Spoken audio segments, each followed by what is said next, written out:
Assalamualaikum warahmatullahi wabarakatuh. Alhamdulillah wassalatu wassalamu ala rasulillah amma ba'du. Puji syukur kepada Allah, salawat kepada baginda Nabi Muhammad sallallahu alaihi wasallam. Bapak Ibu yang dirahmati oleh Allah Subhanahu wa taala, sebelum kita mulai, mari sama-sama kita memohon kepada Allah, semoga yang hadir pada subuh kali ini Allah sehatkan jasmani dan rohaninya. Allah kabulkan segala hajat-hajatnya. Allah mudahkan urusan anak-anaknya. Allah mudahkan urusan rumah tangganya. Ala hadhihi niyyah wa ala kulli niyyatin salihah. Al-Fatihah. A'udzu billahi minasy syaithanir rajim.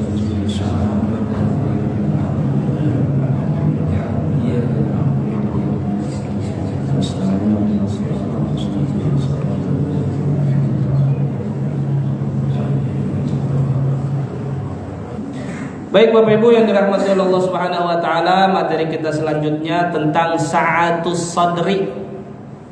Bab kita sa'atus sadri itu artinya hati ini bagaimana sih cara mainnya yang ada dalam aturan-aturan ilmu keislaman. Yang pertama Bapak Ibu kita baca riwayatnya, a'udzu billahi minasyaitonir rajim, bismillahirrahmanirrahim. Ala wa inna fil jasadi mudghatan idza saluhat saluhal jasadu kulluh wa idza fasadat fasadal jasadu kulluh, ala wa hiya al-qalbu. Di dalam tubuh manusia itu ada segumpal daging.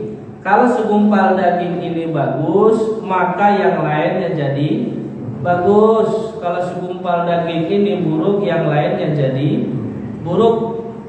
Itu daging segumpal ini namanya hati.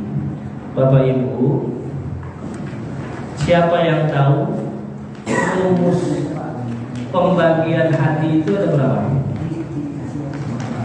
Siapa masih ingat? Dulu kalau tidak salah pernah saya sampaikan itu. Hati itu ada 3 model. Yang pertama namanya qalbun. Yang kedua namanya fuadun. Yang ketiga namanya lubun. Ini harus diingat ini hantu atau apa biar tahu kondisi hati itu seperti apa. Yang pertama namanya qalbun. Apa itu qalbun? Bagian hati yang sering terbolak-balik. Contoh, Mas Agus, hati yang sering terbolak-balik, waktunya singkat, ini namanya qalbun. Mas Agus jam 8 pagi, Mas Agus niat berangkat ke Pandeglang. Tiba-tiba jam 9 pagi Mas Agus sudah berubah niat dari pengen ke Pandeglang, tiba-tiba pengen ke Magelang. Perubahan niat dalam waktu singkat, perubahan keinginan dalam waktu singkat, ini kerjanya qalbun. Pak Ibnu jam 10 pagi pengen beli rumah di BSD, contoh. Tiba-tiba jam 11 kayaknya beli rumah di PIK 2 aja dah. Kalau di BSD keren, belinya langsung di PIK 2. Ini yang bekerja namanya qalbun. Pak Khairil, kayaknya ntar nih habis zuhur saya makan siang di Sabu Haji dah. Kayaknya. Tiba-tiba habis sholat zuhur diajak Pak Haniman makan nasi padang. Dari Sabu Haji pindah ke nasi padang dalam waktu singkat, kerjanya qalbun. Ustadz Hamdi jam 8 dikenalin sama warga sekitar perempuan untuk dia kawinin, dia nikahin. Ada jamaah nih, Ustadz, saya punya anak perawan, ini fotonya mau nggak? Ngeliat tuh perempuan cantik, putih, mancung, wah pokoknya modis. Jam berapa tuh Ustadz Hamdi dikasih foto? Taruhlah jam 8 pagi. Tiba-tiba jam 10 adalah di tetangga datang, Ustadz Hamdi, saya punya anak perempuan keturunan Turki, lebih cantik dari yang pertama. Ustadz Hamdi berubah. Itu kerjanya kolbun, berubah-ubah dalam waktu singkat. Makanya ada doa, ya muqallibal qulub qalbi ala dinik. Berubah-ubahnya cepat, itu kerjanya hati tuh. Kalau nggak bisa doa bahasa Arab, ya Allah perbaiki kolbun saya atau hati saya bagian qalbnya. Karena ada 3 bagian kita di hati nih Pak. Yang kedua ada namanya fuadun. Fuadun hati juga. Tapi apa kerja fuad? Fuad ini kerjanya perubahan yang terjadi butuh jangka waktu. Umpama Mas Agus niat pengen ngadain maulid tanggal 12 Rabiul Awal pas hari Jumat. Niat nih. Udah berjalan seminggu 2 minggu, tiba-tiba setelah 2 minggu Mas Agus berubah pikiran, kayaknya ngadain maulid tanggal 15 Rabiul Awal saja. Perubahan dalam jangka waktu yang agak panjang, ini kerjanya fuadun. Kemudian yang ketiga, ini yang paling paten, ini yang paling mantep, inilah yang ngejaga kita sampai saat ini, namanya lubbun. Apa itu lubbun? Lubbun di kita artinya hati kecil. Sepasang suami istri berantem keras, hati kecil si suami udah ngasih tahu, jangan dilanjutin berantemnya, nanti keluar kalimat tolak. Udah dikasih tahu sama hati kecil, jangan diladenin, istrinya marah, nanti kamu juga naik darah. Udah diingetin sama si lubbun, tapi kadang kita nggak nurut sama lubbun, akhirnya berantem juga, keluar juga kalimat cerai. Seorang anak niat mau nongkrong sama teman-temannya malam jam 9, orang tuanya udah ngingetin, nah jangan nongkrong malam-malam, mendingan di rumah, kata orang tuanya. Lubbunnya dia udah ngasih tahu, kamu kalau berangkat nanti pulangnya lewat daerah begal, nanti kamu kena begal. Udah dikasih tahu sama si lubbun, tuh anak tetap jalan. Jam 12:30 bener tuh anak kena begal. Bahasa kita mah udah feeling ini hati gitu, udah nge-feeling gak beres. Itu kerjanya lubbun. Saya kayaknya kalau kerja di kantor ini bakal ini dah. Udah diingetin sama lubbun tetap dikerjain, maka ada masalah. Ada kejadian orang ketangkap KPK, OTT. Istrinya cerita sama saya, suaminya itu udah ngomong di awal sama istrinya, aku ragu ke kantor, kata suaminya. Kayaknya aku disuruh ngantar uang yang aku nggak tahu sumber dan akhirnya di mana. Disuruh ngantar uang 180 juta kalau nggak salah. Dia lubbunnya sudah ngasih tahu, bener aja uang diterima di tempat parkir, ini orang ketangkep KPK, OTT. Jadi Bapak Ibu, kalau hati bagian lubbun sudah berbicara, tolong jalankan dengan baik, tolong kerjakan dengan baik. Suami istri punya anak perempuan, Tiba-tiba datang anak laki-laki melamar anak perempuannya.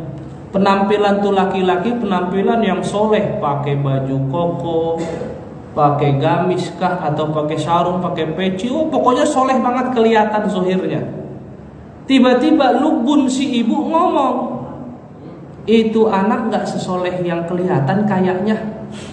Bahasa si ibu, hatinya gak tenang ngelihat tuh calon mantunya, hati tidak nyaman, lubunnya bekerja terus.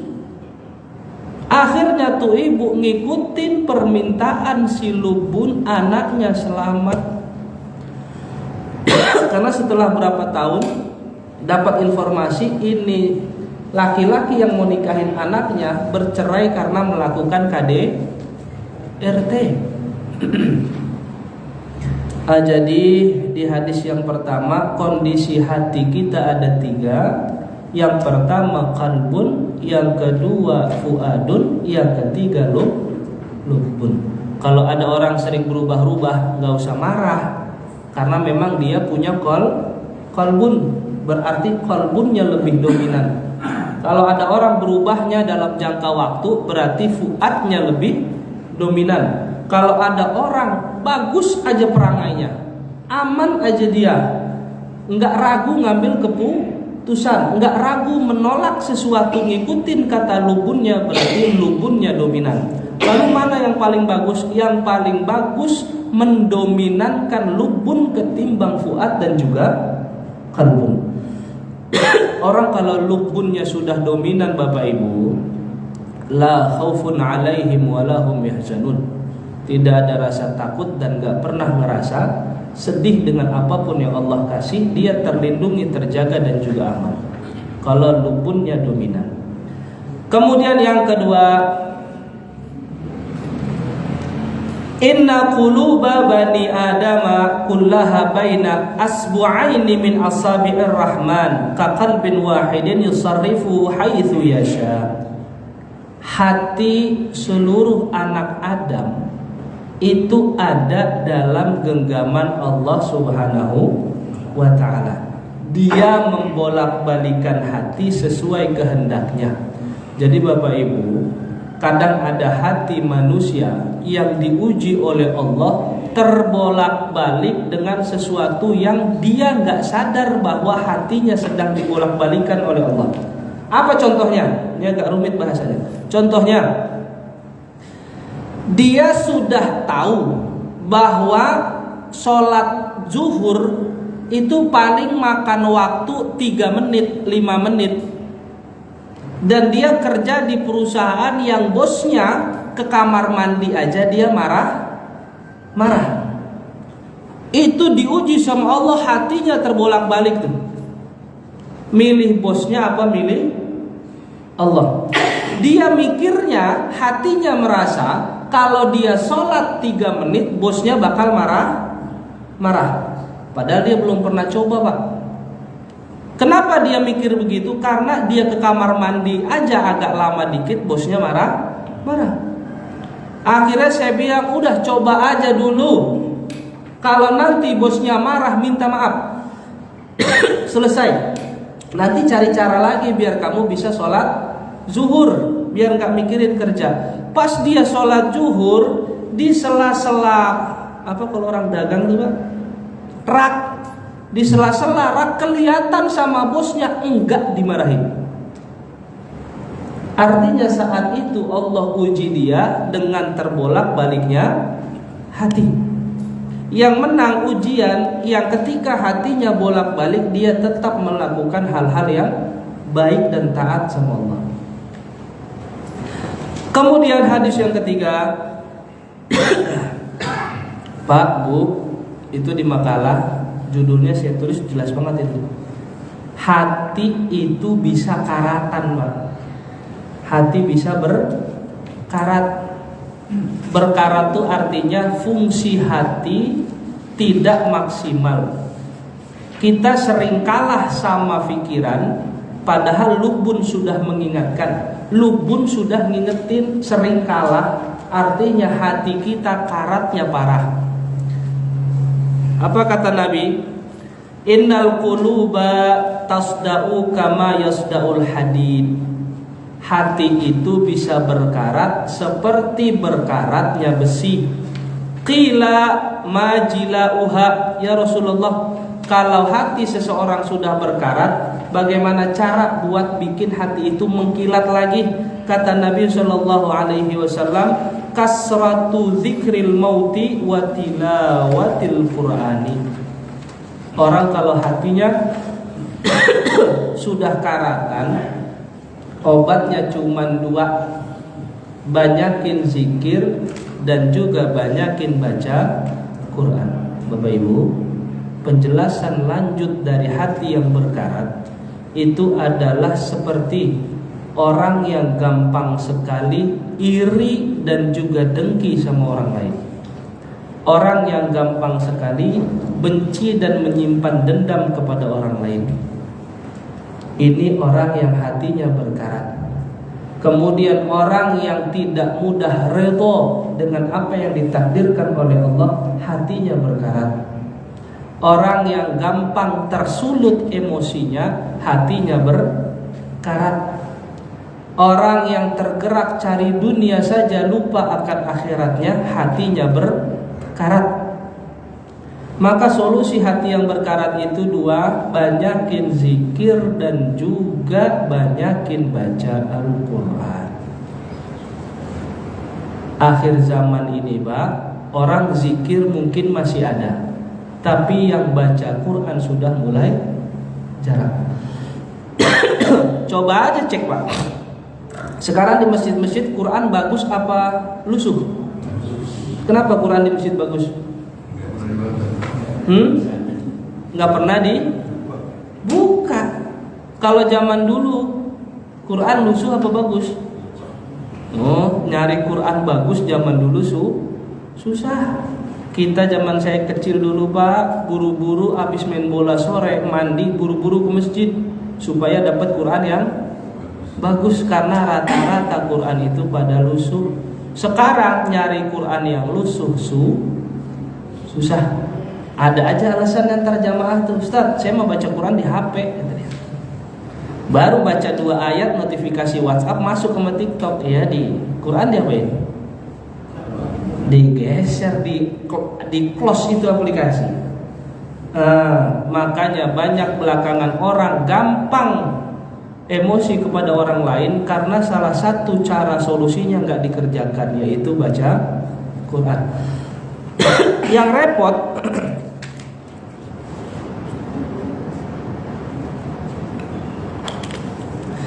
repot Bapak Ibu, udahlah nggak bisa baca Quran, kagak mau belajar baca Quran. Ini yang repot. Saya punya murid, Bapak Ibu, kayaknya nggak tanggung-tanggung nih orang, kaya banget, tapi nggak bisa baca Quran.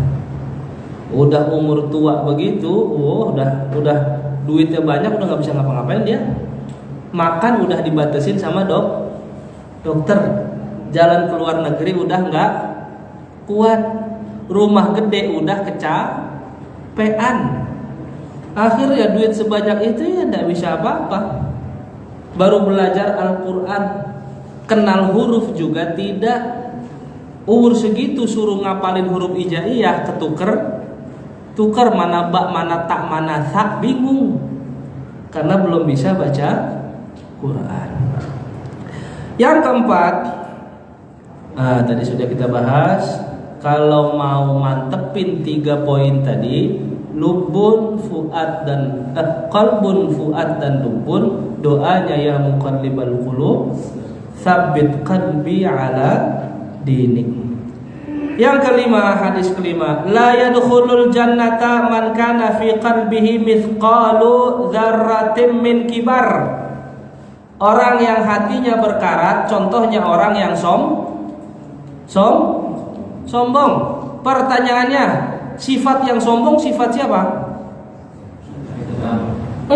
Sifat setan mah bawahan, iblis. Saya mau tanya begini, Pak. Ini serius. Ada orang, saya ngasih analogi, ada orang punya teman. Dia bilang sama temannya, kamu jangan pakai celana lepis lagi, itu tidak sunnah. Bentuk sombong atau tidak? Jangan pakai lepis, nggak sunnah itu. Ini yang ngomong jangan pakai lepis karena dengan kalimat bukan sunnah itu sombong atau tidak? Sombong atau tidak? Pak, halus sekali sombongnya. Sunnah Nabi itu menutup aurat. Lepis nutup aurat tidak? Tutup, Pak. Dan saya melihat sendiri orang itu ngomong yang pakai lepis suruh ganti ke celana bahan yang di atas mata kaki. Padahal saya lihat orang ini celananya bagus, buat sholat bisa. Yang kedua, ada orang ngomong begini, jangan ngaji di masjid itu, ustadznya bukan sunnah. Sombong atau tidak? Jangan ngaji di situ, ustadznya nggak sunnah itu. Sombong atau tidak? Sombong. Hatinya berkarat. Kalau sudah membandingkan mana yang ustadz sunnah atau bukan, sombong. Kenapa sombong? Karena tidak ada beda antara dia dengan iblis. Iblis berkata, ana khairun minhu kepada Adam. Aku lebih baik daripada Adam. Ketika dia berkata, aku lebih sunnah daripada saudaraku yang di sana, dia tidak ada beda dengan ideologi iblis. Kemudian ada orang berbicara, kalau dia mah belajarnya nggak sunnah, yang itu dong belajarnya sunnah.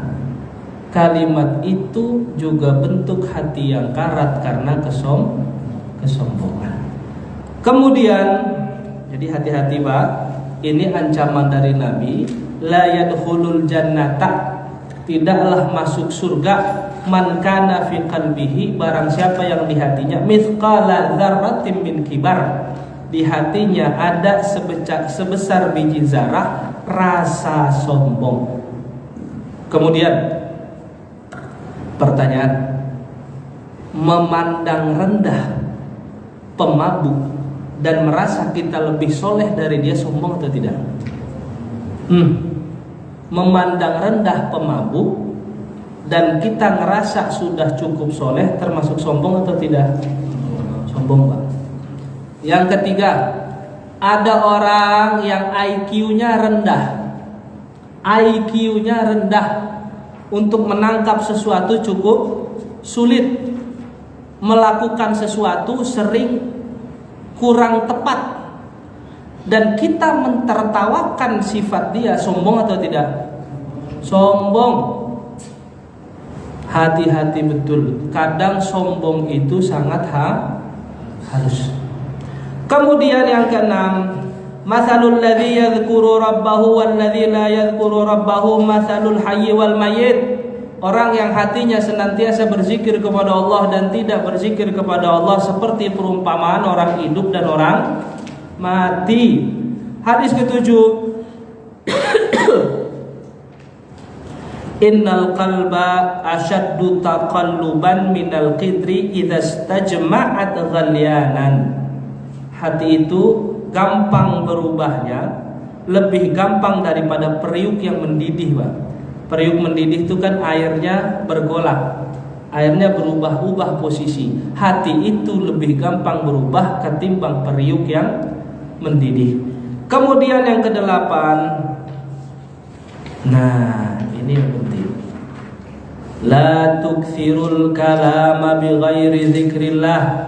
Jangan kebanyakan ngomong yang gak perlu, kebanyakan bercanda yang tidak perlu, ngoceh yang tidak perlu, ngomong yang tidak ada manfaat, ngomong yang tidak menjadikan kita ingat kepada Allah. Kenapa itu? Fa inna kathratal kalami bighairi dzikrillahi qaswatun lil qalbi.